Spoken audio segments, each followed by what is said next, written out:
যেভাবে লেখা আছে আমি সেভাবেই পড়ছি। গ্রামের বৃদ্ধ মানুষরা একটা কথা বলে, বাঘ মরে গেলে হয় কাঠ, আর মানুষ মরে গেলে হয় বাঘ। এই কথার অর্থটা এমন, বাঘ বেঁচে থাকলে মানুষ তাকে দেখে ভয় পেলেও মরে গেলে কেউ ভয় পায় না, কিন্তু মানুষ মরে গেলে অন্য মানুষের যত ভয়, একা লাশের পাশে এক মুহূর্ত যেন কেউ থাকতে চায় না। যত দ্রুত সম্ভব আমরা লাশ দাফন করে ফেলি। এই দুনিয়ায় কিছু মানুষ আছে, আমরা লাশ দাফন করার পরেই যারা ঘন অন্ধকার কিংবা কোনো এক জ্যোৎস্না রাতে সদ্য মাটি দেয়া লাশের কবরের ওপরে কোদাল চালিয়ে লাশ চুরি করে। কি ভাবছেন কথা কেন বলছি? তাহলে মনোযোগ দিন, আজ আমি শেয়ার করব একটা লাশ চুরির ঘটনা। টিভিতে বা পত্রিকায় হয়তো অনেকে দেখেছেন বা পড়েছেন এমন নিউজ, কিন্তু এই ঘটনার তিক্ত অভিজ্ঞতা কজন জানি। এই ঘটনাটি আমাকে সংগ্রহ করে দিয়েছে সৌমিক দাস, তাকে অসংখ্য ধন্যবাদ একটা ঘটনা আমার সাথে শেয়ার করার জন্য। ঘটনাটির স্থান, চরিত্রের নাম, ছদ্মনাম ব্যবহার করা হয়েছে। সব লিসেনারকে জানাই হ্যালোইনের শুভেচ্ছা। ঘটনার শুরু 2008 সালে।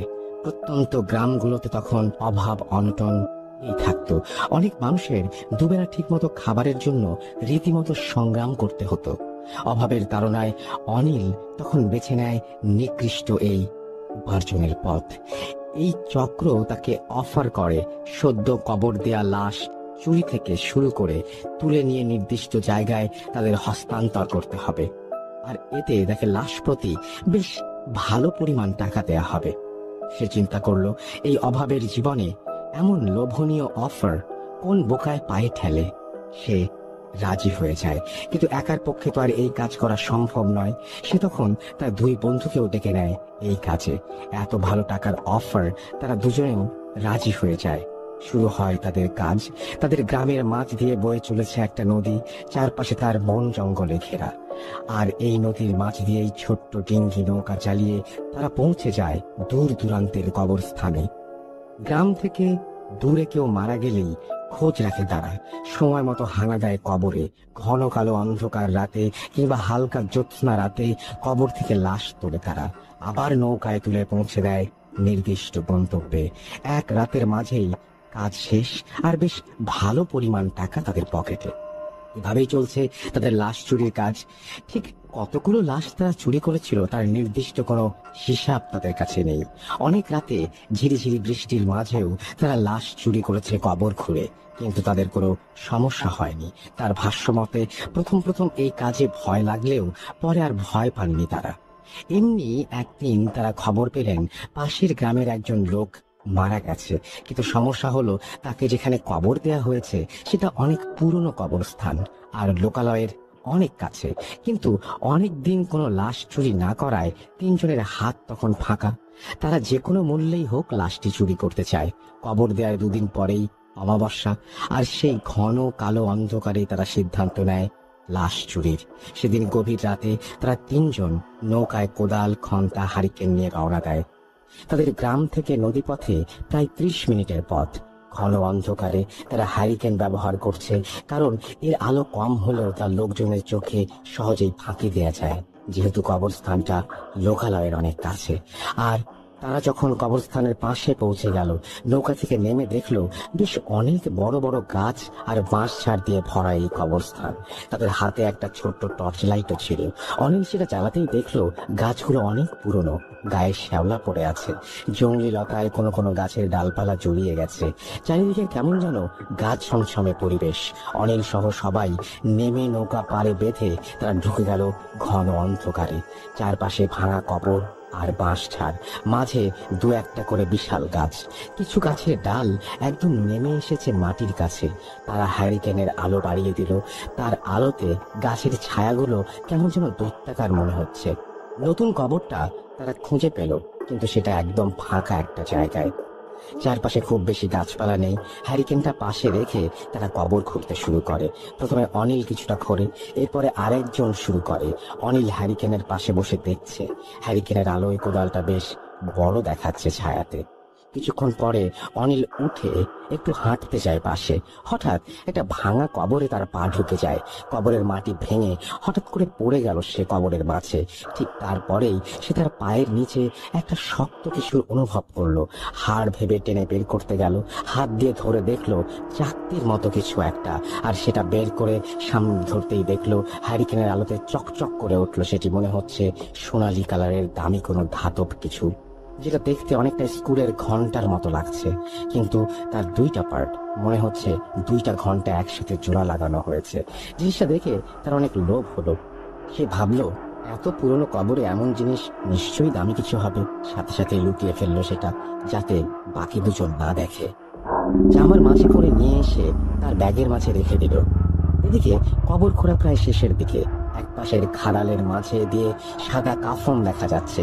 ঠিক তখনই তারা কিছু মানুষের গলার আওয়াজ শুনতে পেল, আর কিছু লাইটের আলো দেখতে পেল তাদের দিকে ছুটে আসতে।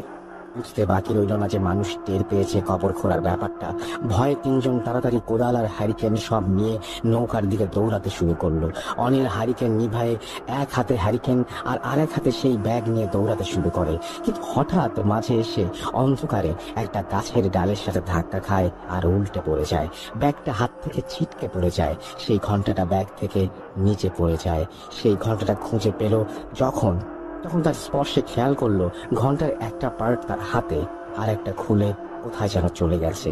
এদিকে পেছনে গ্রামের মানুষ আসছে, তার খোঁজার সময় নেই। সে একটা পার্ট হাতে কুড়িয়ে নিয়ে আবার দৌড়তে শুরু করলো। তারপরে তিনজন এসে নৌকায় উঠেই নৌকা চালানো শুরু করে দেয়। এই যাত্রায় অল্পের জন্য ধরা পড়তে পড়তে বেঁচে যায়। লোকজন নদীর পাড়ে এসে তাদের খুঁজতে থাকে, কিন্তু ততক্ষণে তার নৌকা নিয়ে তারা হারিয়ে গেছে। যেখানে লাশ নিয়ে আসার কথা, সেখানে গিয়ে বিস্তারিত সব জানিয়ে তারা যখন বাড়ি ফিরে আসলো তখন ভোর হতে চলেছে। অনিল তার ঘরে সেই ব্যাগটা ঘরের একটা কোণে বাঁশের খুঁটির সাথে আটকে দিল। এভাবে ব্যাগটা একটা লোহার সাথে ঝুলিয়ে রেখে সে ঘুমিয়ে পড়ল। সকালে ঘুম ভাঙলো তার মায়ের চিৎকারে। বাইরে বের হয়ে দেখে তার মা দাঁড়িয়ে আছে এবং তাকে বলছে, সারা রাত কি করছিস বলতো? অনিল অবাক হয়ে মার দিকে তাকিয়ে থাকে। মা কি সবকিছু জানতে পারলো? সে আমতা আমতা করে কিছু একটা বলতে যাবে, এর মাঝেই মা বলে উঠলো, সারা রাত ধরে ঘরে বসে ঘন্টা বাজিয়েছিস, তার শব্দে তো ঘুম হলো না। অনিল কিছুটা অবাক হয় মায়ের কথা শুনে। সে কেন ঘন্টা বাজাবে? সে এসে আরাম করে ঘুমিয়ে গেছে। পরের দিন অনিলের ঘুম ভাঙে আবার তার মায়ের ডাকে। সে ঘুম থেকে উঠে বাইরে বের হয়ে দেখে তার মায়ের সাথে আরো কিছু প্রতিবেশী এসে জড়ো হয়েছে। তাদের সবার এক অভিযোগ, রাত ভর এই ঘন্টা বাজানোর শব্দে তারা ভালো করে ঘুমোতে পারেনি। সবাই প্রচন্ড রেগে যায় অনিলের ওপরে। কি হচ্ছে রাতে কিছুই বুঝতে পারে না সে। তার রুম থেকে নাকি ঘন্টার আওয়াজ হয়, আর সে দিব্যি ঘুমিয়ে আছে কিন্তু জানে না। অথচ বাড়ির আশেপাশের মানুষ ঘুমাতে পারেনি। সে সবার কাছে মাফ চেয়ে রুমে চলে আসে। তারপরে ব্যাগ নামিয়ে দেখে ব্যাগের ভেতরে ঘন্টাটা যেমন রেখেছে ঠিক তেমনি আছে, কোনো পরিবর্তন নেই। কিন্তু ব্যাগ আবার ওপরে রাখতে গিয়ে সে অবাক হয়ে যায়। কয়েকটি তেলাপোকা আর টিকটিকি মরে পড়ে আছে সোজা ব্যাগের নিচের মাটিতে। দেখে কিছুটা অবাক হয় অনিল। বিষয়টা আমলে না নিয়ে সে তার সব কাজ শেষ করে রাতে আবার ঘুমোতে যায়। তখন দেখে তার পোষা বেড়ালটা তার ঘরে এসেছে। সে বিছানায় শুয়ে পড়ার সাথে সাথে ঘাড় ঘুরিয়ে দেখে বিড়ালটি বসে আছে ঘন্টা রাখা তার সেই ব্যাগটার নিচে। বিড়ালটি বসে এক দৃষ্টিতে তাকিয়ে আছে তার দিকে। সেদিন রাতেও সে ঘুমিয়ে যায়। সকালে আবার কোলাহল। বাইরে যেতেই দেখে অনেক প্রতিবেশী, প্রচুর রাগ তার উপর। প্রতিবেশীরা বলে তারা নাকি শান্তিতে ঘুমোতে পারছে না এই ঘন্টার আওয়াজে। সে সবকিছু শুনে আবার যখন রুমে ফিরে আসে দেখে বিড়ালটি ঠিক আগের মতোই একভাবে বসে আছে ব্যাগের নিচে, এক দৃষ্টিতে তাকিয়ে আছে তার খাটের দিকে। সে কিছুটা অবাক হয়ে যায়, বিড়ালটিকে পা দিয়ে ধাক্কা দেয়। বিড়ালটির সাথে সাথে উল্টে পড়ে যায়। তাড়াতাড়ি হাত দিয়ে ধরে দেখে বিড়ালটি যেভাবে ছিল ঠিক সেভাবেই চোখ খোলা রেখে মরে পড়ে আছে। এবার অনিলের প্রচুর ভয় হতে শুরু করে। কেন এমনটা হচ্ছে? প্রতি রাতে কে ঘন্টা বাজায় এটা দেখার জন্য আজ রাতে সে জেগে থাকবে বলে ঠিক করে। ভাবনা মতো রাতে ঘুমের ভান করে বিছানায় শুয়ে থাকে। অনেক রাত, কিন্তু কিছুই নেই, সবকিছু স্বাভাবিক। চোখ লেগে আসছে তার। কোনো মতেই যেন ঘুমে আর চোখ খুলে রাখা যাচ্ছে না। কখন যেন ঘুম চোখে লেগে এসেছিল তার। হঠাৎ একটা শব্দে ঘুম যেন নিমেষেই হারিয়ে গেল তার চোখ থেকে। ঘরের টিনের চালের ওপর কি যেন হেঁটে বেড়াচ্ছে এপাশ থেকে ওপাশ। সাহস করে উঠে বসলো সে। কৌতূহল নিয়ে ব্যাগটার কাছে গেল। দেখে ব্যাগটি কাকের জায়গাতেই আছে, কিন্তু ব্যাগের মাঝে সেই ঘন্টাটি নেই। আবার টিনের চালের ওপরে কিছু দৌড়ানোর শব্দ। অনিল দৌড়ে বের হয়ে আসলো ঘরের বাহিরে। আধো আলোতে তাকাতেই দেখলো একটা কালো অবয়ব দ্রুত গতিতে ঘরের এক প্রান্ত থেকে অন্য প্রান্তে গিয়ে মিলিয়ে গেল। অনিল ভয়ে তখন জায়গা থেকে নড়ার শক্তি হারিয়ে ফেলেছে।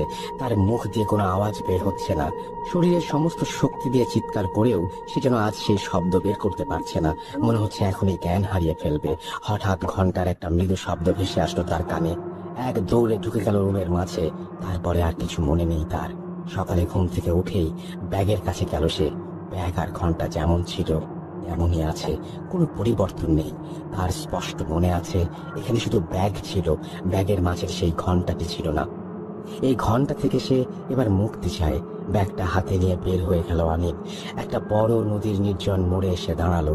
তারপরে আস্তে করে ব্যাগ থেকে ঘন্টাটা বের করে ছুঁড়ে ফেলে দিল নদীর মাঝে। মনে হলো তার অনেক বড় একটা চিন্তা নেমে গেল মাথা থেকে। বাড়ি ফিরে আসলো সে। প্রতিদিনের মতো কাজ শেষ করে আবার ঘুমিয়ে পড়লো সে। মাঝরাতে আবার টিনের ওপরে সেই দৌড়ানোর শব্দে ঘুম ভেঙে গেল। উঠে দেখে ব্যাগ যেমন রয়েছে তেমনই আছে, ঘরের ওপরে শব্দটা আর নেই। ভয়ে ভয়ে বিছানা থেকে 1 পা 2 পা করে নেমে এলো অনিল। ব্যাগটা যেন তাকে কাছে টানছে। এগিয়ে গেল ব্যাগটার দিকে। কাঁপা কাঁপা হাতে ব্যাগটার দিকে হাত বাড়িয়ে দিল অনিল। ব্যাগটা হাতে নিতেই খুলে যেন ভয়ের একটা প্রচন্ড স্রোত বয়ে গেল তার শির দাঁড়ায়। ব্যাগের মাঝে সেই ঘন্টাটি, আর ঘন্টার গায়ে এখনো লেগে আছে পানি। মনে হচ্ছে এই মাত্র কেউ পানি থেকে সেটা তুলে নিয়ে এসেছে। একটা সামান্য ঘন্টা দেখেছে মানুষ এত ভয় পেতে পারে, এটা সে উপলব্ধি করতে পারেনি। ব্যাগটা আবার রেখে শুয়ে পড়লো আর চিন্তা করতে থাকলো কি করা যায় এই ঘন্টা নিয়ে। সকালে ঘুম থেকে উঠে বাজারে বিক্রির জন্য নিয়ে যায় সেই ঘন্টাটি। এক ভাঙাড়ির দোকানে বিক্রি করে ফিরে আসে সে। তারপর থেকে সবকিছুই স্বাভাবিক, কোনো সমস্যা নেই। অনেক ভাবলো যাক, অবশেষে এই যন্ত্রণা থেকে মুক্তি পাওয়া গেছে। এই ঠিক 7 দিন পরে একটা ছেলে ব্যাগ হাতে হন্তদন্ত হয়ে ছুটে আসলো তার বাড়িতে। এসেই বলল, আমাকে এক গ্লাস পানি দেন। পানি খেয়ে ছেলেটি ব্যাগটি এগিয়ে দেয় অনিলের দিকে। ব্যাগটা হাতে নিয়ে অনিল ভেতরে তাকিয়ে দেখলো সেই ঘন্টা। ছেলেটা তার দিকে তাকিয়ে বলল, এই ঘন্টা কেনার পরে বাবা এটাকে আমাদের বাড়িতে নিয়ে যায়। তারপর থেকে আমাদের পরিবারের কোনো কিছু ঠিক নেই। ছেলেটি কাঁপা কাঁপা স্বরে বলতে শুরু করলো, বাবা সেই ঘন্টাটি নিয়ে এসে রুমের ভিতরে রেখে দিয়েছিল। হঠাৎ রাতে টিনের চালের উপর ভারী কিছু একটা হাঁটার শব্দ পেয়ে ঘুম ভেঙে যায়। তিনি উঠে যান বাইরে দেখতে। দেখেন একটা কালো অবয়ব দ্রুত গতিতে এই পাশ থেকে ও পাশে চলে যাচ্ছে। ভয় পেয়ে যায় তিনি। একটা চিৎকার দিয়ে দৌড় দিবেন, ঠিক এমন সময় অবয়বটা তার দিকে তাকিয়ে একটা ধাক্কা দেয়। আমরা বের হয়ে বাবাকে অবচেতন অবস্থায় পাই। তাকে রুমে নিয়ে যাই। সকালে জ্ঞান ফেরার পরে বাবা আমাদের এই ব্যাপারগুলো বলেন, কিন্তু পরদিন থেকেই বাবার মাঝে একটা অস্বাভাবিক কিছু লক্ষ্য করি আমরা। বাবা কেমন যেন চুপচাপ হয়ে গেছেন সব সময়, কারোর সাথে কোনো কথা বলেন না। হাসি খুশি মজার মানুষটা যেন এক মুহূর্তে বদলে গেল আমাদের সামনে। আমরা বুঝছিলাম না হঠাৎ কি হলো। এর 3 দিন পরে ঘটলো এক ভয়ানক ঘটনা। আমাদের কয়েকটি গরু ছাগল আছে। বাবার থাকার ঘরের পাশেই আরেকটা ঘরে এগুলো রাখা হয়। মাঝরাতে হঠাৎ একটা গরুর চিৎকারে আম্মুর ঘুম ভেঙে যায়। তিনি উঠে দেখেন বাবা পাশে নেই। সেই সময় বাড়িতে চোরের উৎপাত ছিল অনেক বেশি। চোর ভেবে হয়তো শব্দ শুনে বাবা উঠে গেছেন, এটা ভেবে আম্মু নিজে উঠে যান দেখতে কি হয়েছে। তিনি লাইট হাতে এগোতে দেখেন গোয়াল ঘরের দরজা খোলা। গরুগুলো যেমন ছিল ভয়ে শয়ে একদিকে তাকিয়ে আছে। ভেতরে যে লাইট ধরতে আম্মু দেখেন বাবা একটা ছোট বাচ্চা ছাগলের পা ধরে গলা থেকে চুইয়ে পড়া রক্ত খাচ্ছে, আর ছাগলের মাথাটা পাশে পড়ে আছে। ছাগলের মাথাটা ছিঁড়ে পড়ে থাকা দেখে মনে হচ্ছে কেউ মুচড়ে সেটাকে টেনে ছিঁড়ে ফেলেছে। বাবার মুখে তাজা রক্ত লেগে আছে। আম্মু লাইট ধরতেই তিনি আম্মুর দিকে তাকিয়ে একটা হাসি দিয়ে অনেক ভারী কণ্ঠে বলেন, ঘন্টা ফিরে এসেছে, ঘন্টা ফিরে এসেছে, কেউ বাঁচবি না, ঘন্টা আবার ফিরে এসেছে। এরপরে আম্মু একটা চিৎকার দিয়ে জ্ঞান হারিয়ে ফেলেন। আমরা দৌড়ে বের হতে গিয়ে দেখি এই অবস্থা। আম্মুকে ধরে রুমে নিয়ে আসি আর বাবাকেও কয়েকজন ধরে রুমের দিকে নিয়ে আসি। তার এই অবস্থা, যে শক্তি এত শক্তি, আমরা কজন মিলেও তাকে আটকাতে পারছিলাম না। অনেক কষ্টে তাকে রুমে আনা হয়। তিনি ঘুমিয়ে যান, আর ঘুম থেকে উঠলেই পাশে যেই থাক তার হাত পা পায়ে কামড় দিয়ে রক্ত খাওয়ার চেষ্টা করেন আর বলেন, ঘন্টা ফিরে এসেছে। পরে আমরা বাধ্য হয়েই তাকে খাটের সাথে বেঁধে রাখি, কিন্তু সকাল হলেই সবকিছু স্বাভাবিক। তিনি যে রাতে এত কিছু করেছেন তার কোনো কিছুই তিনি মনে করতে পারেন না, এমনকি বিশ্বাসও করেন না। পরের দিন রাতে আমার আম্মু চিৎকার, আর দৌড়ে আমরা রুমে গিয়ে দেখি দরজা খোলা, বাবা নেই। আমরা লাইট নিয়ে বাবাকে খুঁজতে বের হই। বাড়ির আশেপাশে খুঁজে দেখি বাবা একটা জঙ্গলের মাঝে দিয়ে এদিক ওদিক দৌড়াচ্ছেন। আমাদের দেখে আবার দৌড় দেন। অনেক কষ্টে তাকে ধরে নিয়ে আসি। সে এসেই খাবার চায়, আর এত বেশি পরিমাণে খাওয়া শুরু করে যেটা অনেক অস্বাভাবিক। আমরা আবার তাকে বাধ্য হয়ে বেঁধে রাখি। এরপরে আমি সেই ঘন্টার ব্যাগটা নিয়ে আমার রুমে রেখে দিই। আমিও রাতে টিনের ওপরে কিছু দৌড়াদৌড়ির শব্দ পাই, আর মৃদু একটা ঘন্টা বাজানোর শব্দ পাই। এরপরে সকালে বাবার আবার রাতের কিছুই মনে নেই, সব ঠিক, তিনিও স্বাভাবিক। বুঝলাম এই ঘন্টাটাই যত সমস্যা। বাবার কাছ থেকে আপনার ঠিকানা শুনে আমি নিয়ে আসলাম এটা। আপনি এই ঘন্টা রেখে দেন, টাকা ফেরত দিতে হবে না, তবু এই ঘন্টা আপনার কাছেই রেখে দেন। এই কথাগুলো বলে ছেলেটি ঘন্টাটা অনিলের হাতে দিয়ে চলে যায়। অনিল খুব চিন্তায় পড়ে যায়, এই ঘন্টা নিয়ে এখন সে কি করবে, কিভাবে মুক্তি পাবে এই অভিশপ্ত ঘন্টা থেকে। অনিল ঘন্টাটা অন্য একটা ফাঁকা ঘরে রেখে দেয়। 3 দিন পরে আরো একটা লাশ তোলার কাজ পায় সে। অনেক দিন ধরে বেকার বসে আছে, হাতে টাকা পয়সাও নেই, তাই আবার ঝুঁকিটা নেয়। যেই ভাবা সেই কাজ। সে সাথে দুজনকে বলে আজ রাতে তারা এই গ্রামে যাবে নতুন একটা কবর খুঁড়তে। তার সাথের লোকগুলো তখন রাজি হয়ে যায়। মাঝরাতে কথা মতো কবর খোঁড়ার সরঞ্জাম নিয়ে নদীর পাড়ে হাজির হয় অনিল। দূর থেকেই দেখতে পায় তার সাথের দুজন দাঁড়িয়ে আছে নৌকার পাশে। অনিল আসে এবং ব্যাগটা নৌকায় রেখে নৌকায় ওঠে আর বৈঠা নিয়ে বসে পড়ে মাথায়। অপর দুজন কাদা থেকে নৌকা ধাক্কা দিয়ে পানিতে নামিয়ে সামনে বসে পড়ে। মাথার ওপরে পূর্ণ চাঁদের আলো নদীর পানির ছোট ছোট ঢেউতে পড়ে যেন চকচক করছে। জ্যোৎস্নার আলোয় যেন ভেসে যাচ্ছে চারপাশ। অনিলের সাথে থাকা দুজন লোক কাজে যাওয়ার সময় প্রচুর কথা বলে, কিন্তু আজ তারা একদম চুপচাপ। নদীতে বৈঠার শব্দ আর পাড়ে ঝিঝি পোকার ডাক ছাড়া যেন আর কিছুই শোনা যাচ্ছে না। নীরবতা ভেঙে অনিল কথা বলতে শুরু করলো। কিরে, তোরা দুজন নৌকা একেবারে সামনে যেয়ে চুপচাপ বসে আছিস কেন? তোরা আজ কোনো কথাই বলিস না। তাদের একজন শুধু বলে, ভালো করে নৌকা চালা। অনিলের কেমন যেন লাগে ব্যাপারটা। তারা আজ তার দিকে তাকিয়েও কথা বলছে না। এমনিতে কাজে গেলে তারা প্রচুর আড্ডা দেয়, অনেক কথা বলে, কিন্তু আজ যেন সবকিছুই অন্যরকম। জ্যোৎস্নার আলোয় ভেসে ভেসে চলেছে নৌকা। একটু দূরেই একটা জমজমাট ঘন কালো অন্ধকার দেখা যাচ্ছে। জ্যোৎস্নার এই অবারিত আলো যেন উজ্জ্বল করে উঠতে পারেনি সেই জায়গার একটা কোণা। অনিল নৌকার মাথা ঘুরিয়ে সেই জমাট বাঁধা অন্ধকারের দিকে নৌকা নিয়ে গেল। কাছে যেতেই আবছা আলোয় দৃশ্যমান একটা বাঁশঝাড়ের নিচে নৌকা থামিয়ে নেমে পড়লো তারা।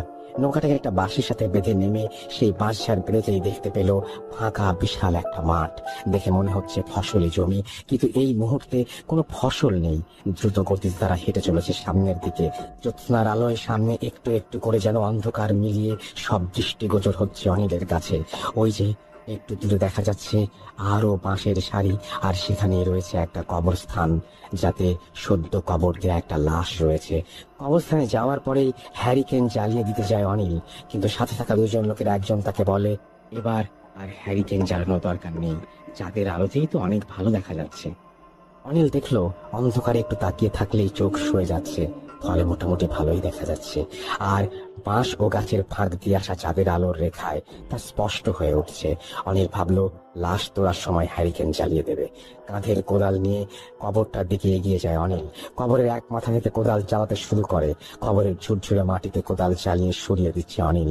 একটু পরেই এক পাশে বাঁশের চাটাই বের হয়ে আসলো। অনিলের গা ঘেমে তখন টপ টপ করে পানি পড়ছে। কোদালটা কবরের পাশে রেখে আরেকজনকে খুঁড়তে বলে ঘাম মুছতে লাগলো অনিল। এরপরে একটু দূরে চলে গেল সেই। গাছ আর বাঁশঝাড়ের জন্য গ্রামের দিকের আলো কিছুই দেখা যায় না, তাই অনিল কবরস্থান থেকে বের হয়ে একটু সাইডে আসলো দেখতে দূরে গ্রামের দিকে কোনো আলো দেখা যায় কিনা। গ্রামের দিকে ঘন অন্ধকার, কিছুই দেখা যাচ্ছে না। একটা মাটির মেঠো পথ চলে গেছে ফসলের জমির মাঝ দিয়ে। রাস্তার দুপাশে গাছের সারি, চাঁদের আলোয় যেন ভয়ঙ্কর দেখা যাচ্ছে চারপাশ। ঘামার শরীরে ঠান্ডা একটা শিরশিরে বাতাস এসে লাগতে থাকলো অনিলের গায়ে। আর আমি কিছু সময় বসে রইল সেখানে একটা গাছের নিচে। বেশ কিছু সময় পরে উঠে কবরের দিকে চলে গেল অনিল। দেখলো কবর খোঁড়া শেষ, কাফন করা লাশটাও দেখা যাচ্ছে ওপরে। চাঁদের আলোয় লাশের গায়ে নতুন কাফনের কাপড়টা যেন চকচক করে উঠছে। লাশের কাফনের ওপরে যেন তার সাথে আসা দুজন উপুর হয়ে কাফনের মাঝে কিছু একটা খুঁজছে বলে মনে হলো। অনিল একটু দূরে থাকা ব্যাগের কাছে গিয়ে হ্যারিকেনটা জ্বালিয়ে দিল। হ্যারিকেনের আলো বাড়িয়ে অনিল এগিয়ে গেল কবরের দিকে। দুজন তখনও উপুর হয়ে আছে লাশটার ওপরে। অনিল এগিয়ে যেতে একজন পেছনে তাকালো। হ্যারিকেনের লাফাতে থাকা আলোর ছটায় অনিল দেখলো তার দিকে লোকটার মুখে লাশের চামড়া। পায়ের থেকে কামড়ে খাচ্ছে লাশটার একটা অংশ। অনিলের শির তারা দিয়ে ভয়ের একটা ঠান্ডা স্রোত বয়ে গেল। আর চেনা দুই লোক যেন আজ অনেক অচেনা, অনেক বড় রহস্য। এর মাঝেই তার দিকে তাকিয়ে তারা বলল, ঘন্টা ফিরে এসেছে। এই কণ্ঠ যেন অনিলের হৃৎপিণ্ড ফুঁড়ে বেরিয়ে গেল। হ্যারিকেন ফেলে ঊর্ধ্বশ্বাসে দৌড়াতে শুরু করলো অনিল। বাঁশঝাড় পার হয়ে মাঠের মাঝে থেমে গেল অনিল। দৌড়ে চলেছে নদীর দিকে। হঠাৎ দেখে সামনে দাঁড়িয়ে তার সাথেই আসা একটা লোক আবার একটা হাসি দিয়ে বলছে, ঘন্টা ফিরে এসেছে। অনিল উল্টো দিকে এক দৌড় দেয়। এই গ্রামে তার পরিচিত এক বন্ধু আছে।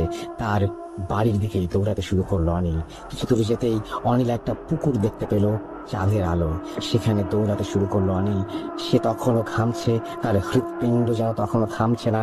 মনে হচ্ছে বুক চিড়ে বেরিয়ে আসবে ভয়ে। পুকুরের পাড়ে যেতেই অনিল দেখলো ওপর থেকে কি যেন ধপাস করে পুকুরের পানিতে পড়লো। পুকুরের পানি যেন আন্দোলিত হয়ে উঠল। পানি এসে পাড়ে বাড়ি খেতে লাগলো। চাঁদের আলোয় অনিল দেখলো সাদা কিছু একটা ভেসে আছে পানির মাঝে। অনিল একটু দাঁড়িয়ে থাকলো দেখার জন্য কি সাদা জিনিসটা কাছে আসতে অনিল ভয়ের চূড়ান্ত পর্যায়ে পৌঁছে গেল। এটা আর কিছু নয়, কাফন করা একটা লাশ। অনিল ভয়ে জ্ঞান হারানোর মতো অবস্থায় দৌড়াতে শুরু করলো। সামনে যেতেই দেখলো মাঠের মাঝে একটা বাড়ি। মনে হচ্ছে ভেতর থেকে একটা হলুদ আলোর আভা বেরিয়ে আসছে ঘরের ফাঁক দিয়ে। অনিল সেদিকে ছুটতে লাগলো। ঘরের দরজার সামনে যে জোরে জোরে দরজায় ধাক্কা দিতে শুরু করলো। এক বৃদ্ধ লোক দরজা খুলে দিল। অনিল দেখেই যেন ভেতরে প্রাণ ফিরে পেল। ঘরে ঢুকেই দেখেন আরো একজন বৃদ্ধা দাঁড়িয়ে আছে। অনিলকে ভাবে দেখে বৃদ্ধটি বলল, তোমার কি হয়েছে? এমন করে হাঁপাতে হাঁপাতে দৌড়াচ্ছ কেন? অনিল শুধু বলল, পাশের পুকুরে একটা লাশ ভেসে উঠতে দেখলাম। বৃদ্ধ কথাটা শুনেই বলল, পুকুরটা অনেক খারাপ, তোমার রাতের বেলা এদিকে আসা ঠিক হয়নি। আচ্ছা তুমি বসো, আমি দেখে আসি কি হয়েছে। বলেই একটা নতুন হ্যারিকেন জ্বালিয়ে বের হয়ে গেলেন বৃদ্ধটি। অনিল বসে রইল খাটে। বৃদ্ধা লোকটি দরজার কাছে দাঁড়িয়ে তার স্বামীর জন্য অপেক্ষা করছে। প্রায় 10 মিনিট হয়ে গেল। বৃদ্ধা লোকটি অনিলকে বসতে বলে হ্যারিকেন হাতে বের হয়ে গেল। ঘন অন্ধকারে বসে রইল অনিল। একটু পরেই তার নাকে ভেসে আসলো একটা মাংস পচা গন্ধ। অনিল দরজা খুলে বের হলো বাইরে। দেখে আরো একটা রুম এবং সেখান থেকে আসছে গন্ধটা। আর রুমে মিটমিট করে জ্বলছে একটা হ্যারিকেন। অনিল রুমটার দিকে এগিয়ে গেল। রুমে গিয়েই হ্যারিকেনের আলোয় দেখলো 2টা পচা গলা মৃতদেহ পড়ে আছে রুমের মাঝে। পাশের টেবিলে জ্বলছে হ্যারিকেন, আর গন্ধে যেন নিঃশ্বাস বন্ধ হয়ে আসছে। অনিল ভয়ে কি করবে, কোথায় যাবে কিছুই বুঝতে পারছে না। পাগল প্রায় হয়ে আবার দৌড়াতে শুরু করে সে। এবার কোথাও না, এবার তাকে নৌকার কাছে যেতে হবে, বের হতে হবে এই মৃত্যুপুরী থেকে। অনিল দৌড়াতে শুরু করে ফাঁকা মাঠ দিয়ে সেই নদীর দিকে যেখানে তার নৌকা বাঁধা। কতক্ষণ ধরে অনিল দৌড়েছে তার খেয়াল নেই, শুধু মনে হচ্ছে এখান থেকে বের হতে হবে। অনিল যখন নদীর প্রায় কাছে চলে আসছে, আবার দেখে তার সাথে 2জন লোক তার পেছন পেছন দৌড়াচ্ছে। কিন্তু তাদের ভাবটা এমন, তারা অনিলকে ধরতে চায়, যেন লাশের মতো কামড়ে ছিঁড়ে ফেলতে চায় অনিলকে। অনিল দৌড়ে এক লাফে নৌকায় উঠে যায়, বৈঠা হাতে নৌকা চালাতে শুরু করে। পার থেকে একটু দূরে নৌকাটা নিতেই তার খেয়াল হলো অনেক বড় একটা ভুল করেছে সে। ভয়ে নৌকার এত তাড়াহুড়া করে উঠেছে যে নৌকার অপর মাথায় একটা লাশ আছে সেটা খেয়ালই করেনি। নদীর মাঝে চাঁদের আলোয় যেন স্পষ্ট দেখা যাচ্ছে সেই কাফন করা লাশ। পাড়ের দিকে তাকিয়ে এখনো দেখা যাচ্ছে সেখানে দাঁড়িয়ে আছে তার সাথে 2জন। নৌকা চলার সময় ঝিরিঝিরি বাতাস বয়ে চলেছে, আর সেই বাতাসে লাশের শরীরের কাফনের কাপড় উঠছে, আর পায়ের কাছে কাফনের কাপড় দিয়ে লাল হয়ে চুইয়ে পড়ছে রক্ত। সামনেই চাঁদের আলোয় দেখা যাচ্ছে নদীর অপর প্রান্ত। অনিল নৌকাটা জোরে একটা ধাক্কা দিয়ে জ্ঞান হারিয়ে ফেলে। সকালে মানুষের কোলাহলে তার জ্ঞান ফিরে আসে। সে নৌকায় গলয়ের মাঝে পড়ে আছে, আর তার বাড়ির লোক তার মাথায় পানি দিচ্ছে নৌকাতেই। সূর্য তখন প্রচুর জ্বর। জ্ঞান ফিরে আসার পরে অনিল জানতে পারে এদিকে তার থেকে ঘন্টা কিনে নেওয়া সেই লোকটি গত রাতে নিখোঁজ ছিল, আর সকালে তার লাশ পাওয়া যায় অনিলের বাড়ির পাশের একটা খড়ের গাদার পেছনে। লাশের গায়ে ছিন্ন ভিন্ন অবস্থা, মনে হয় আঁচড়ে তুলে নিয়েছে কেউ চামড়াগুলো শরীর থেকে। অনিল তখনও বাসার কাউকে কিছুই জানায়নি। তার মনে হতে লাগলো এবার কি তার পালা? এই ঘন্টা ফিরে আসায় এবার কি তাকে মরতে হবে? ভয়ে শিউরে উঠল অনিল। শিরদাঁড়াতে নেমে আসলো ভয়ের একটা ঠান্ডা স্রোত। কি ভাবছেন এখানেই শেষ? ঘন্টা যখন ফিরে এসেছে, ঘটনা তবে শুরু এখান থেকেই। কি ছিল সেই রহস্যময় ঘন্টা? কোথা থেকে ফিরে এসেছে এটি? অনিলের ভাগ্যে কি ঘটেছিল? এই প্রশ্নগুলো কি ঘুরপাক খাচ্ছে আপনার মাথায়? তাহলে ভাবতে থাকুন, আর এই ঘটনার সব রহস্য উন্মোচন করতে অপেক্ষা করুন ঘটনার পরবর্তী অংশের জন্য।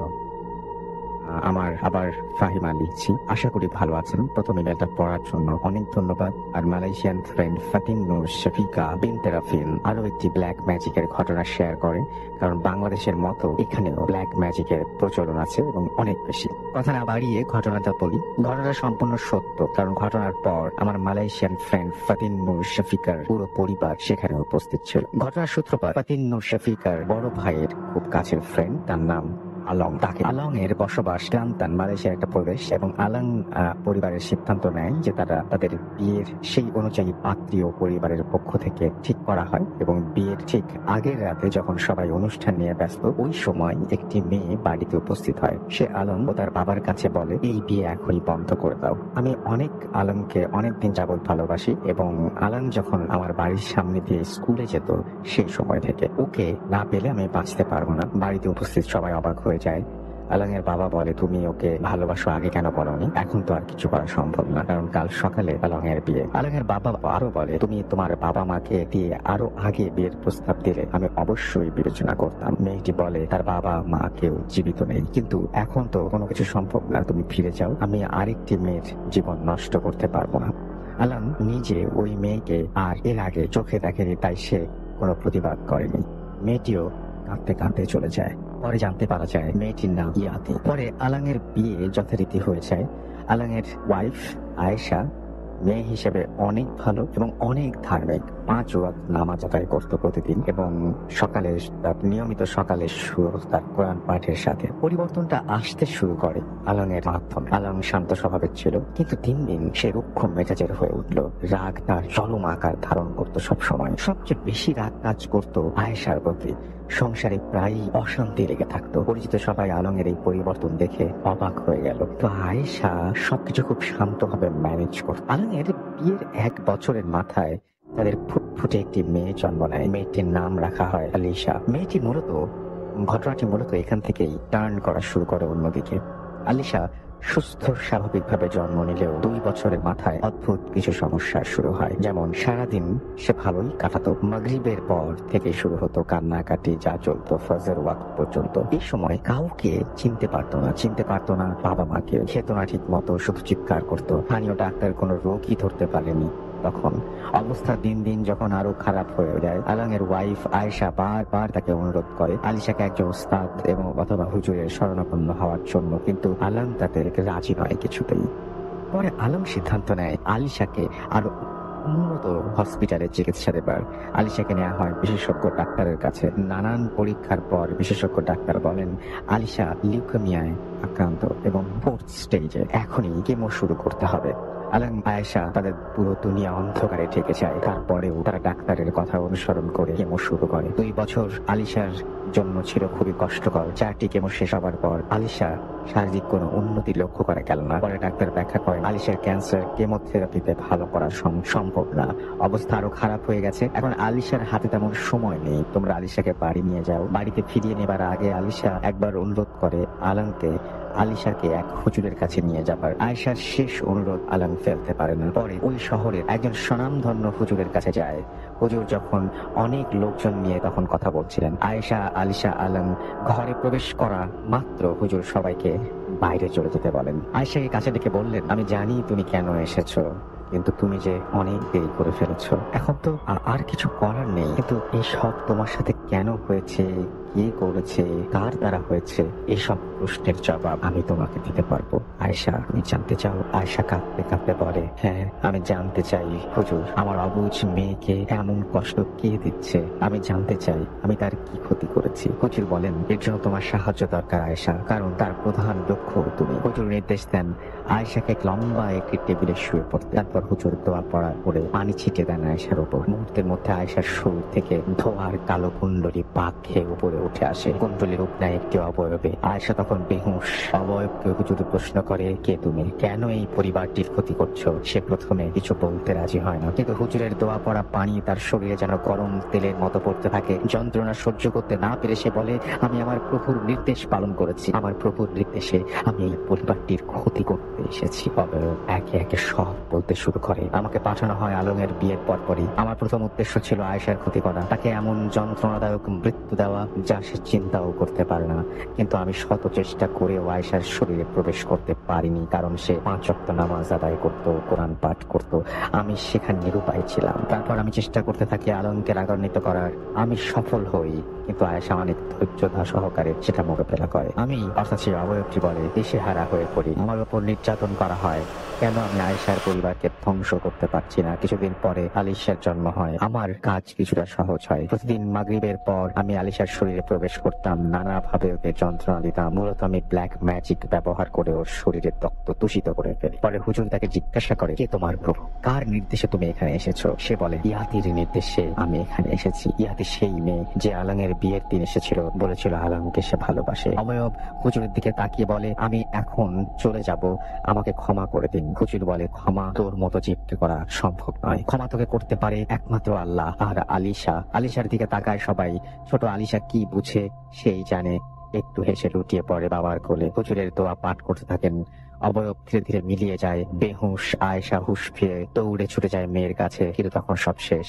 আলিশা দুনিয়াতে নেই। আলম আয়েশার কাছে কাঁদছিল এবং সবাই কাঁদছিল এই মুহূর্তে। ছোট আলিশার এমন অস্বাভাবিক মৃত্যু সবাইকে কষ্ট দিয়েছিল। আমার ফ্রেন্ড ও তার পরিবার সামিল হয়েছিল আলিশার জানাজায়। তখনই পুরো ঘটনা জানতে পারে সবাই। ইয়াতির বিরুদ্ধে কোনো কিছু করা সম্ভব হয়নি, কারণ এই সব ব্যাপার তো প্রমাণ করা সম্ভব না। তবে তারপরে আলম এবং আয়েশা হুজুরের চিকিৎসার মাধ্যমে নিজেদের সমস্যা কাটিয়ে ওঠে, আর বিনিময়ে হারাতে হয় তাদের মেয়ের জীবন। আশা করি ঘটনাটি ভালো লাগলে পড়ে শোনাবেন। Fahima Akhtar, Kuala Lumpur, Malaysia. তো এই ছিল ঘটনা এবং আশা করছি ঘটনাটি আপনাদের বেশি ভালো লেগেছে।